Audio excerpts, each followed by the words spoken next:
혹시 여러분 질문 하나 더 문의해도 되겠습니까? 목사님한테 미리 말씀은 안 드렸는데 맞추시는 분은 목사님께 특총을 해서 뭐 보너스를 드리든지 뭐 상금을 드리도록 하겠습니다. 6.25가 난 지가 몇 해가 됐죠?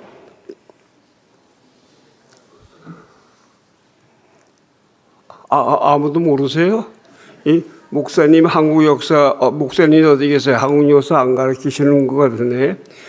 1950년에 6.25가 났으니까 74주년이 됐죠? 그때의 북한은 민간인, 군인들 말고 민간인이 북한인은 몇 명 죽은 줄 아세요? 아무도 모르세요? 남한은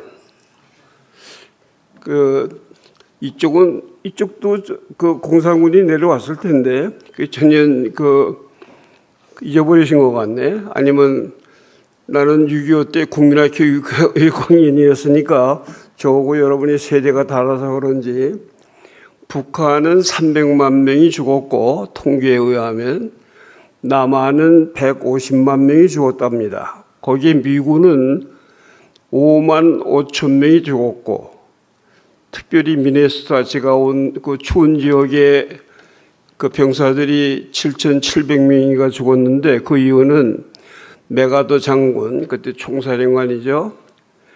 영어로 Don't send Texas boys, send Minnesota boys. 왜 그러냐면 신의주 북으로 갈 때 추우니까 미네소타가 춥거든요. 눈도 많이 내리고. 그러니까 그 텍사스나 플로리다 그 해변가에서 놀고 더운 지역은 말고 추운 지역에서 달려있는 미네소타 보이를 보내라고 그래갖고 이렇게 그 사상자가 많습니다. 그런데 지금 미네소타에 그런 사람을 위한 한국 전사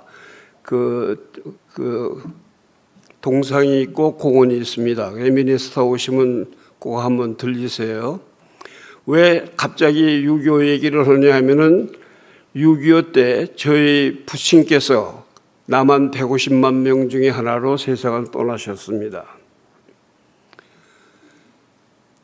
갑자기 우리 부친께서 세상을 떠나니까 우리 어머님은 그때 당시 35세셨는데 국민학교도 못 가보신 분이에요. 그냥 자녀 낳고 사남매, 내가 국민학교 6학년, 내 밑에 남동생이 9살, 3학년, 그 다음에 여동생이 둘이 있는데 4살, 1살. 그 사남매를 놔두시고 아버님이 돌아가시니까 우리 어머님이 네 아이를 둔 홀어머니가 되신 거예요. 그런데 그 당시에 여러분 그 영화나 뭐 이런 데서 보셨겠지만 여기 내가 한국 나이로 86세인데 저보다 연세 많으신 분 한번 손 들어보세요. 86세, 90세, 100세 안 계세요? 여기는 세대가 상당히 젊으신 것 같으네. 다른 교회는 손 푹푹 쓰시던데. 그러니까 제가 국민학교 6학년 때였으니까 모든 게 잿바닥이 된 거예요. 왜냐하면 폭격에 뭐 이런 여러 가지로. 그리고 사회보장제도라는 게 없잖아요. 지금처럼. 지금은 뭐 사회보장제도가 잘 돼 있다고 그러더라고요. 근데 그 당시는 아무것도 없고 또 집에 쌓아놓은 그 금괴도 없고. 그러니까 어머니가 우리 어머님이 사남매 그 어린 사남매를 놔두고 정말 막연했을 거예요. 그런 극악한 상황에서 그냥 주위에서 35 꽃다운 나이에 수저러질 말고 아들 넷이 아니라 사남매는 저희 숙부가 4분이 계셨어요.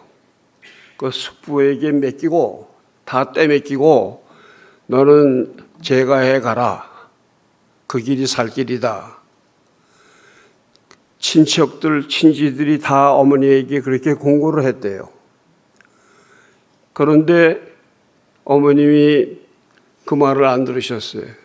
그리고서 아무런 글자도 모르시고 주부 생활만 하신 분이 나무 잘라서 길거리에서 팔고 떡 팔고 온갖 자비를 다 하셔서 사람을 키워주셨어요. 그래서 큰아들인 나는 목사가 됐고 내 동생은 의사가 됐고 그 다음에 여동생은 고등학교 교사가 됐고 막둥이 1살짜리는 2대 약대를 나와서 약사가 됐고 한 여인의 힘이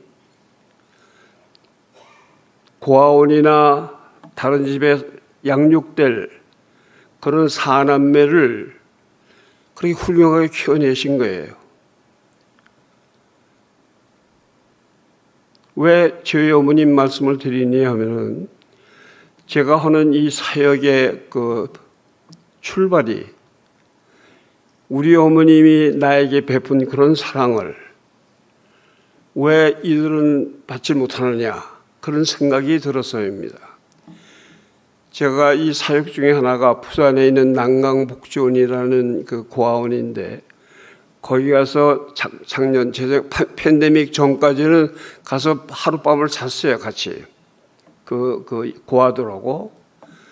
그런데 깜짝 놀란 거는 20년 전에는 거의 100%가 그 정말 고아, 그냥 두 부모가 없는 고아들인데 지금 그렇지가 않다고 그럽니다. 엄마도 있고 아버지도 있고 엄마나 아버지 둘 중에 하나가 있는 그런 고아들이 거기에 와 있대요. 저희 어머님 6.25의 그한 상황에서 4남매를 키워놓으신 그 어머니하고 지금은 좀 살기 힘들다고 고아원에 맡기는 그 어머니하고 이거는 뭐가 잘못돼도 크게 잘못됐다 하는 생각이 들더라고요. 그래서 제 생각에 해외에 가 있는 20만 명의 이방인들이 한국을 찾아올 때, 자기가 태어난 한국을 찾아올 때 호텔을 예약하고 통역가를 사서 관광객처럼 왔다가 쓸쓸하게 돌아가는 그 모습을 더 좌시할 수 있겠는가 그런 생각이 들었어요.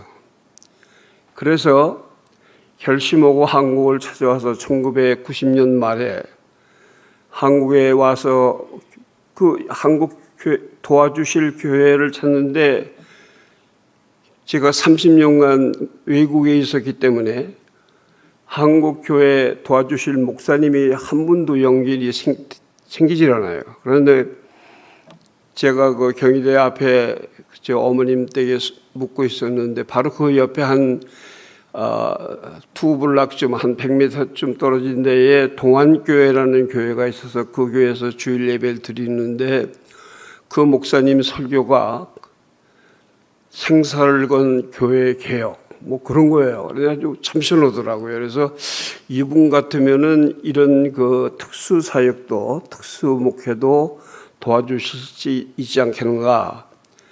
그렇게 해서 그분을 찾아갔어요. 찾아가서 목사님, 제가 이런 생각이 있는데 왜 한국 교회가 그 부모가 생모를 찾지 못해서 그 한국에 연고가 없는 이방인들이 한국에 오면은 한국 교회 교인들이 그들을 민박을 시켜서 친조카나 친손주처럼 돌보고 또 한국 교회가 고향이 없는 그들에게 고향이 되어줄 수가 없겠습니까? 그렇게 그 부탁을 드렸어요. 그랬더니 그분이 첫 대답이 뭐 그런 게 무슨 사회냐 하고 퇴짜를 놓을 줄 알았는데 의외로 참 부끄럽습니다. 왜 한국 목회자들은 그런 생각을 못했죠? 도와드리겠습니다. 그래서 나는 기도의 응답으로 알고 감사합니다 하고 그리고 돌아서 나오는데 내 뒤통수를 대고 선생님 저 모르시겠어요? 그래. 제가 미국 가기 전에 고등학교 선생을 좀 했거든요. 이 제자들이 좀 있었어요. 그런데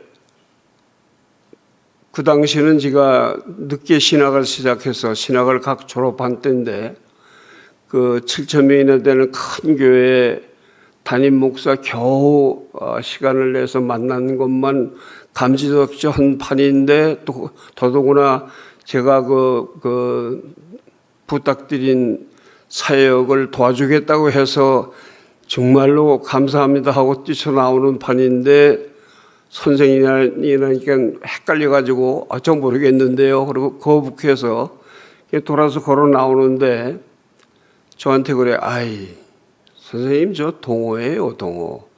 근데 그 동호라는 이름이 기억이 나서 돌아보니까 이게 썩 뛰어나지도 않고 말썽도 안 부는 얌전한 내성적인 그 고등학교 학생 때 모습이 보이더라고요. 그때의 그 순간에 제가 하나님의 손길을 거기서 봤습니다. 이거는 박아무개가 하는 사역이 아니고 하나님이 오래 기다리신 사역이다. 그렇게 생각이 됐습니다. 그 슬라이드를 한번 보여주실래요? 저기 나오는 저 잘생긴 사람, 저게 그 25년 전 사진입니다. 여기 서 있는 사람하고 비슷하게 생기지 않았어요? 모국을 찾는 교회를 도울 교회를 찾습니다. 그런 광고를 냈어요. 그래서 저는 김동호 목사님처럼 저기 국민일보에 그 소개해 주는 사람이 있어서 가서 만나서 인터뷰를 했는데 전면 광고 천연색으로 전면 기사를 내주더라고요. 그래서 기대하기는 저게 나가면 그 2만 개, 3만 개의 한국 교회가 다 저한테 연락해 줄 줄 아주 그냥 꿈꾸고 아주 행복했었어요. 그랬더니 없더라고요. 없어요. 저기 2000년도에 나간 기사인데 아직도 저를 도와주는 교회가 서울의 동안교회, 전주의 우리 정진균 교수님. 근데 여기는 한 교회가 아니고 이렇게 그 정진균 교수님 그 동료들 교회에 이렇게 연관으로 해서 돌아가면서 돕고 있더라고요. 그리고 부산의 온천제일교회, 대구의 그 교회가 아니고 와이스맨 샬롬 클럽, 그 4개밖에 없어요. 지난 24년 동안. 왜 그렇습니까? 여러분 생각에는 왜 그런 것 같아요? 이 갈라디아서 오늘 봉독하신 3장 28절이 남의 얘기지 예수님의 얘기로 느껴지지 아니하는 거예요. 이방인이면은 미국 부모의 책임이지 내 책임이 아니다. 내 핏줄이 아니다. 그런 한국 문화와 한국의 그 전통이라 할까요? 그것 때문에 그런 거예요. 지금 이제 제 2살 아래인 동생이 지난 4월달에 세상을 떠났어요. 걔가 나보다 더 오래 살 줄 알았는데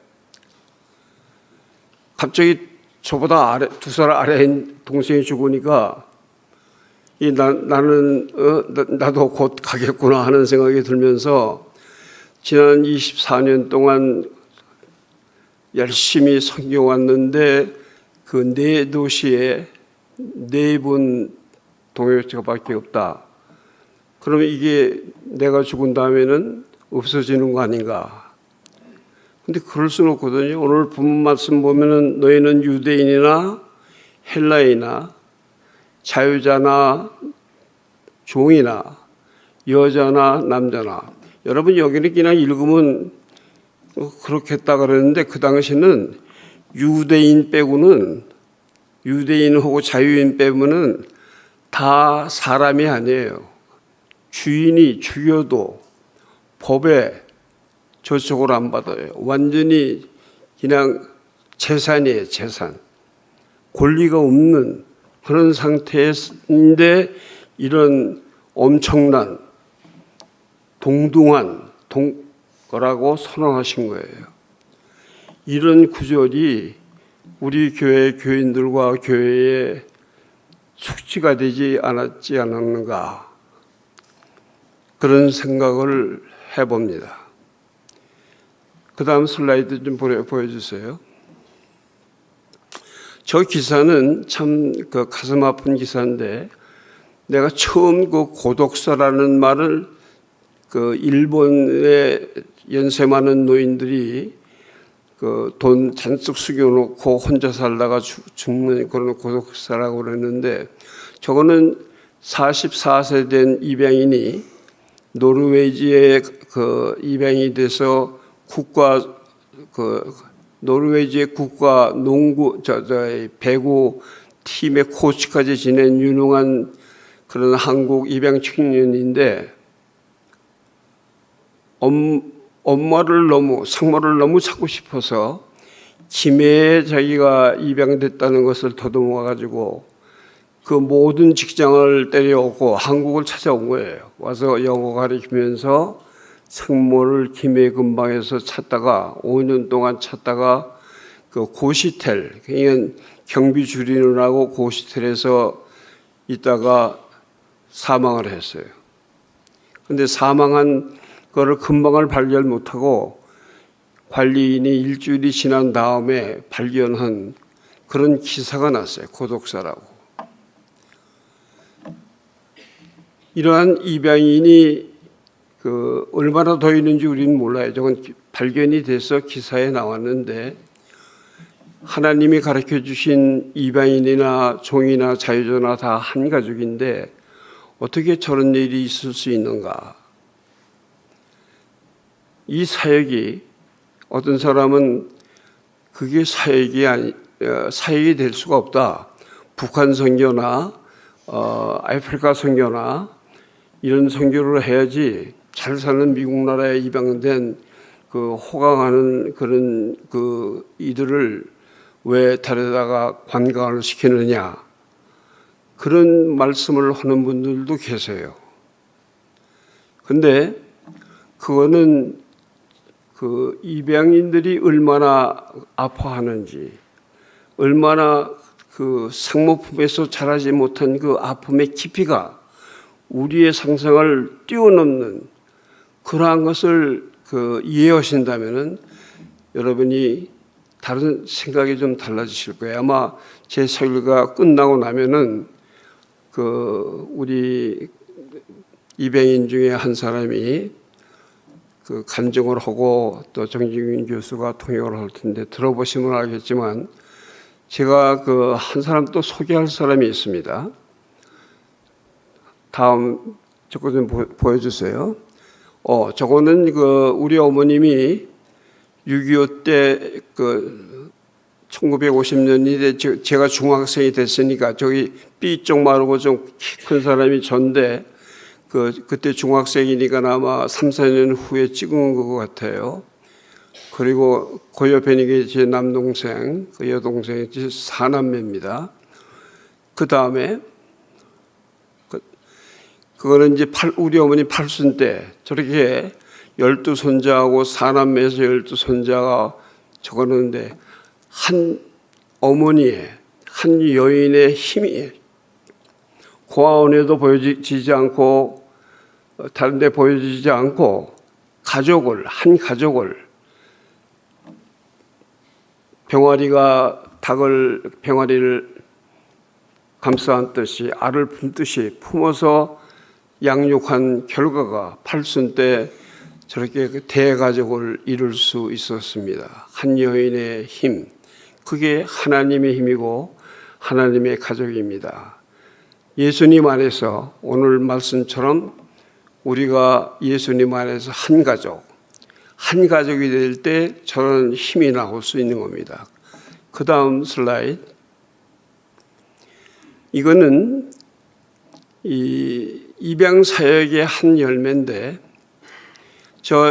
그 왼쪽에 두 번째 있는 사람이 캔더스라는 사람인데 2003년에 아마 정자님이 쟤는 여기 안 넣냐 같죠? 아마 전주는 2004년부터 시작했죠.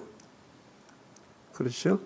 2003년에 동안교회의 그 사역의 하나로 한국을 방문해서 그 자기가 27년 동안 그 가슴앓이 하던 뭔지 그 슬프고 화가 나고 죽고 싶고 그러한 그런 불행한 그것이 여기를 다녀가면서 그게 치유가 됐대요.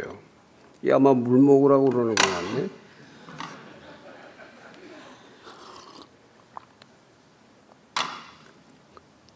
그런데 이 캔더스라는 사람의 간증이 자기의 아픔과 자기의 그 백인들 사회 속에서 겉머리를 가지고 이 에시안 모양을 가지고 사는 그 삶의 아픔이 그 깊이가 자기도 그렇게 깊은 줄 몰랐대요. 그런데 이 사역을 통해서 민박을 하면서 또 많은 사람이 친딸처럼 친누이 동생처럼 감싸 안고 사랑하고 환영하는 것을 경험하면서 그게 치유가 됐대요.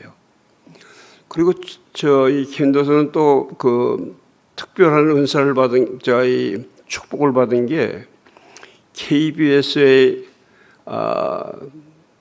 피플 세상 속으로라는 인기 프로그램이 있었어요. 기억하세요? 보신 분들?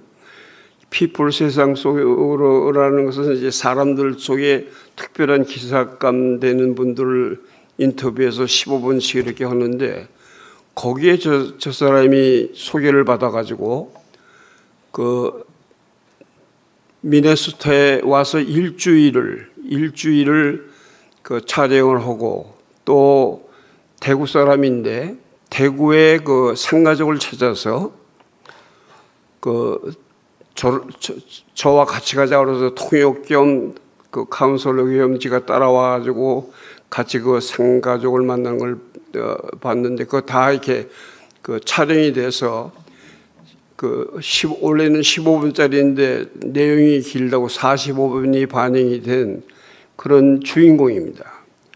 그 27대 그렇게 방황하고 자살기도 하고 어려웠던 그 처녀가 지금 적어 보십시오. 남편하고 결혼하고 3남매. 아까 고독사한 그 노르웨이의 44세 된 청년과 이 캔더스와 비교하면은 이 사역의 중요성이 얼마나 큰지 여러분 제 평가를 하실 수가 있으실 겁니다. 그래서 제 기도가 이겁니다.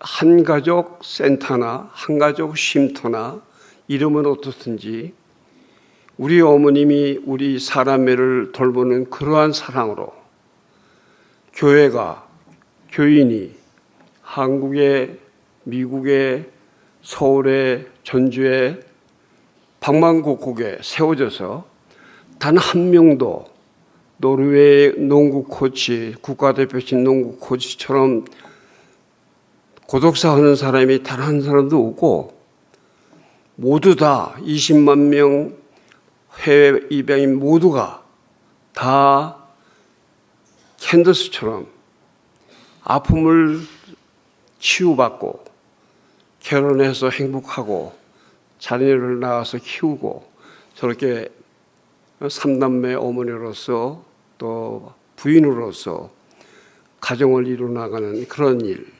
그것이 바로 우리 어머님의 한 여인이 4남매를 살신성인으로 당신은 돌보지 않고 섬기고 양육하고 헌신한 그러한 한가족 센터를 지금부터 이 교회에서부터 자그마하게만 시작하는 그러한 것을 주님의 이름으로 부탁을 드립니다. 기도하겠습니다. 사랑의 하나님, 이 부족한 것이 당신의 말씀을 받들어서 유대인이나 헬라인이나 자유자나 종이나 여자나 남자나 다 주님 안에서 하나라는 그 말씀을 붙잡고 이방인이 아닌 사람이나 다 한 가족인 것을 우리 교회가 같이 손을 잡고 일어서서 단 한 사람도 노르웨이 배구 코치처럼 고독사하는 일이 없이 캔더스처럼 가족을 이루고 행복하게 사회의 일꾼으로 사는 치유받는 이 프로그램을 내 교회만 아니라 내 지역의 도시에서만 아니라 전국에 전 세계에 퍼져나가는, 그래서 성령의 불길이 모닥불처럼 불어나가는 그런 역사가 일어나기를 기도합니다. 예수님의 이름으로 기도드리옵나이다. 자, 이제는 이제 제 얘기만 했는데 이제 직접 당사자 TK라고 그러는데 원래 이름은 K means Kim or what? What stands for K? Kim? Catherine? Teresa Catherine Rosales. Am I right? Okay.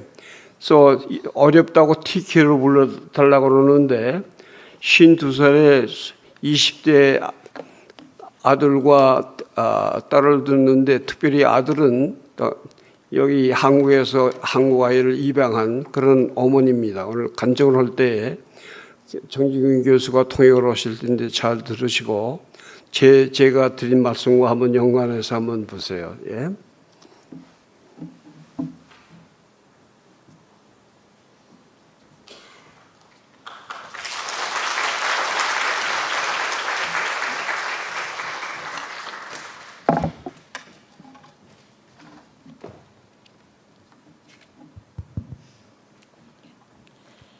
안녕하세요.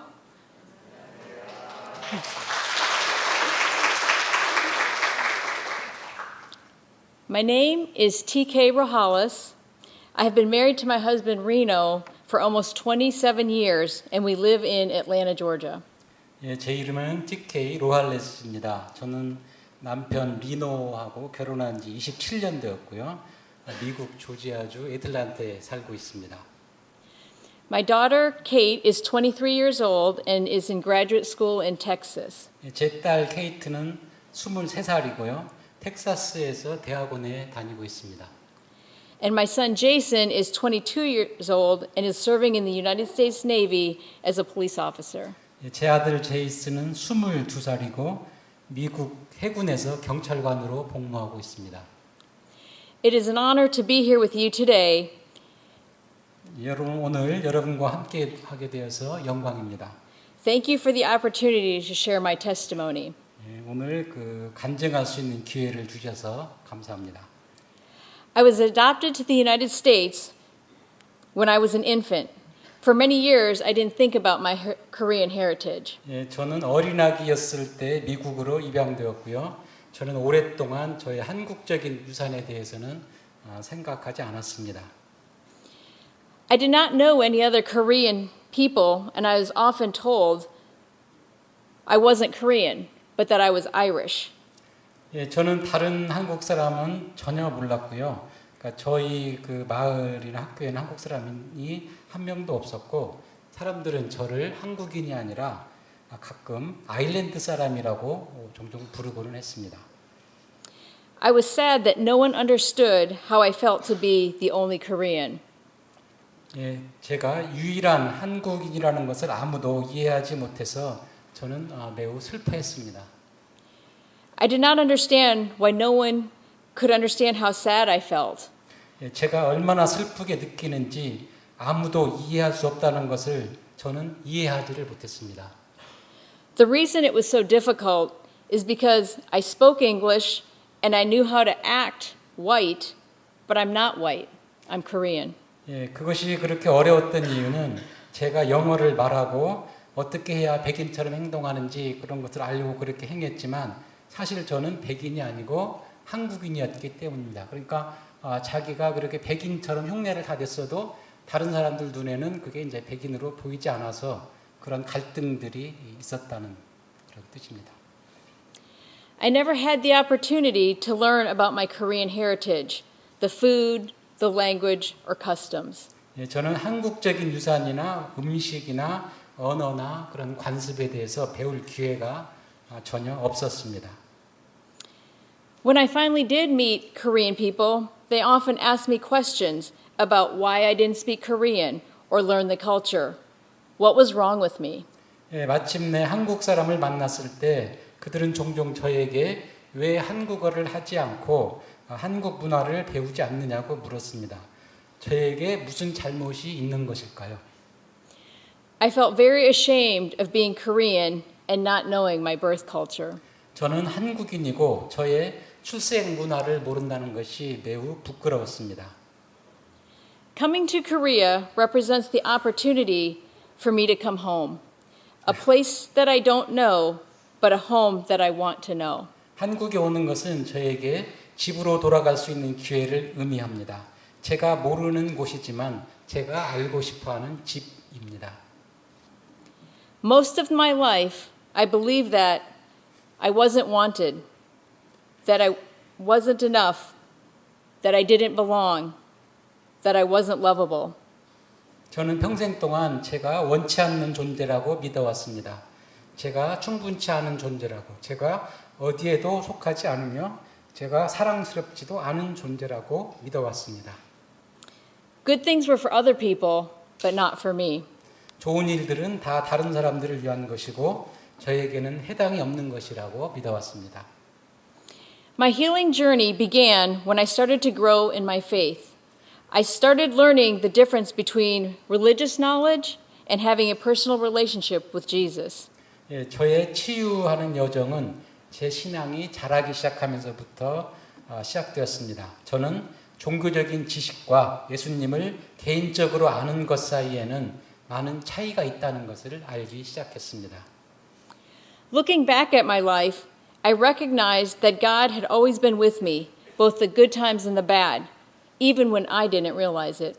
저의 삶을 되돌아보면 저는 하나님께서 좋은 때나 나쁜 때나 심지어는 제가 깨닫지 못했을 때조차도 항상 저와 함께 계셨다는 것을 깨닫게 되었습니다. Listening to worship music has always been very powerful for me. I felt like God talks to me through the words and lyrics. 찬양곡을 듣는 것은 저에게 항상 정말 큰 힘이 되었고 하나님께서 그 노래의 가사들과 단어들을 통해서 저에게 이야기하신다는 것을 느꼈습니다. One of my favorite songs is called Death Was Arrested. 제가 가장 좋아하는 찬양곡 중에 하나는 사망이 사로잡혔다라는 곡입니다.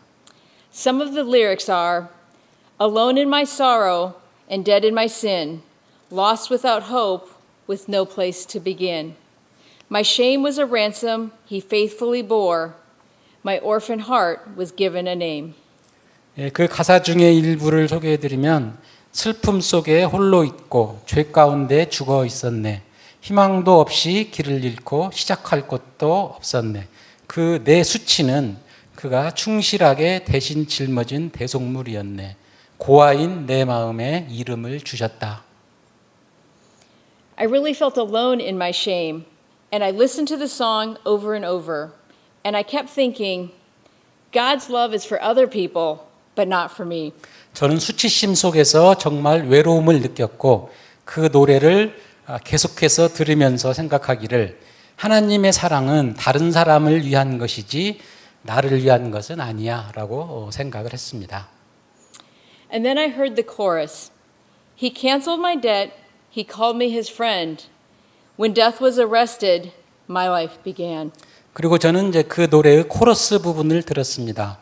그 코러스 부분은 그는 내 빛을 탕감했고 나를 그의 친구라고 불렀네. 죽음이 사로잡히고 내 삶이 시작되었을 때라는 것입니다. It took me a while to realize that God was speaking to me in those words too. It wasn't just for other people, but he was speaking to me too.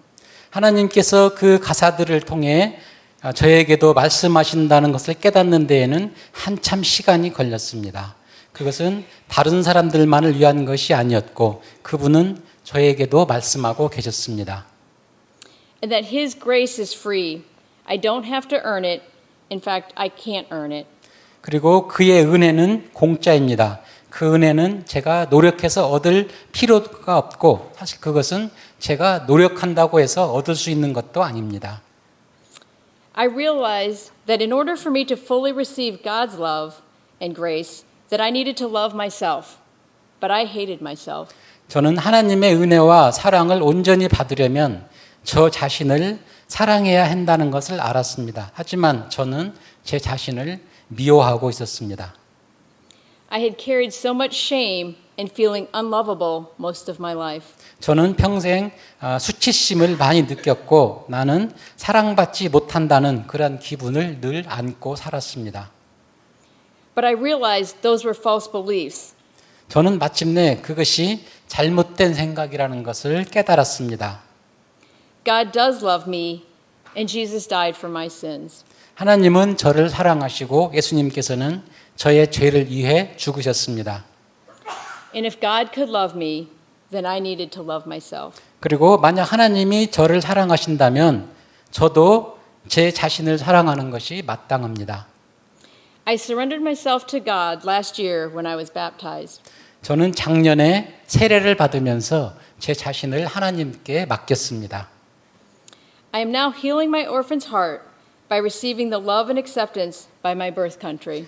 저는 이제 제가 태어난 나라의 사랑과 받아들임을 통하여 제 안에 있는 고아의 마음을 치유하고 있습니다.